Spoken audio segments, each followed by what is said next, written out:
Judge, I said before that you played a not insignificant role in all this because you were the constitutional scholar who Vice President Pence's lawyers turned to for advice when the president was pressuring him to overturn the results of the election.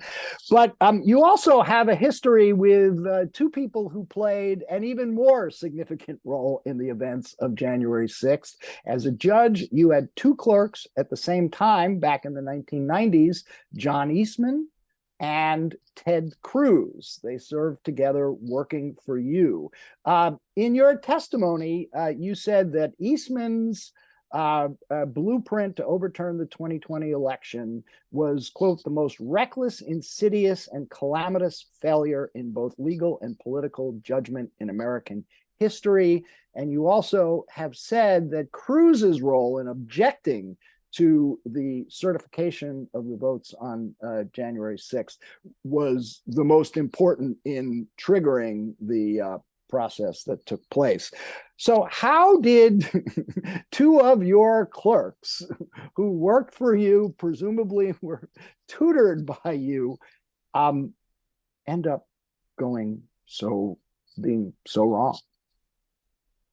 Well, Michael, you know me, and you know how I conducted myself on the federal court, and how I conducted myself vis-a-vis my law clerks. They were always, each year, literally the best and brightest that coming out of the law schools.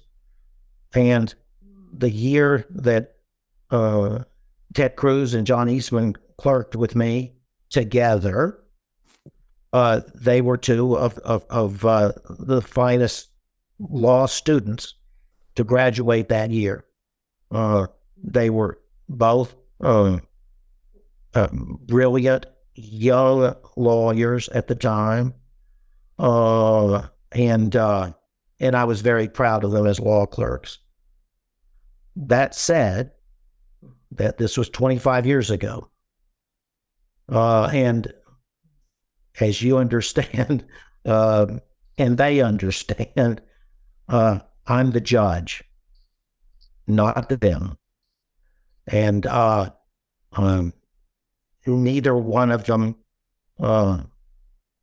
has been surprised by a single word that I've spoken in the past 2 years, beginning with the advice that I gave the vice president on January 6th. John Eastman, when he read what I wrote, would have, I think, died 1,000 deaths. Have you spoken to either Senator Cruz or John Eastman since the events of January 6th transpired, and since the hearings and your involvement in those hearings? I've not spoken to Ted. I spoke to John very, very soon after January 6th, and he was just asking me what I had said in what he mistakenly thought was my written advice to the vice president. And I had told John that no, I had only tweeted. The only advice I had given the vice president was the tweet on January 5th. So it was a perfunctory conversation. Yes. Okay. Yes. Now the follow-up is what I wonder about, both of these former clerks of yours, if in any way, and if this is something that you thought about, that their trajectory from when they clerked for you till the events of January 6th in any way is representative or symbolic of a kind of wrong turn that was made, in the conservative movement or the conservative legal movement in this country, or if you think they're outliers. That's a good question, Dan. I've never thought about that, but the answer to it is yes. That certainly their actions on January 6th were representative of legal thought as it's developed over the past decade. That's exactly right. With particular emphasis, just for by way of explanation, on the independent state legislature theory, which was the centerpiece of the effort to overturn the 2020 presidential election.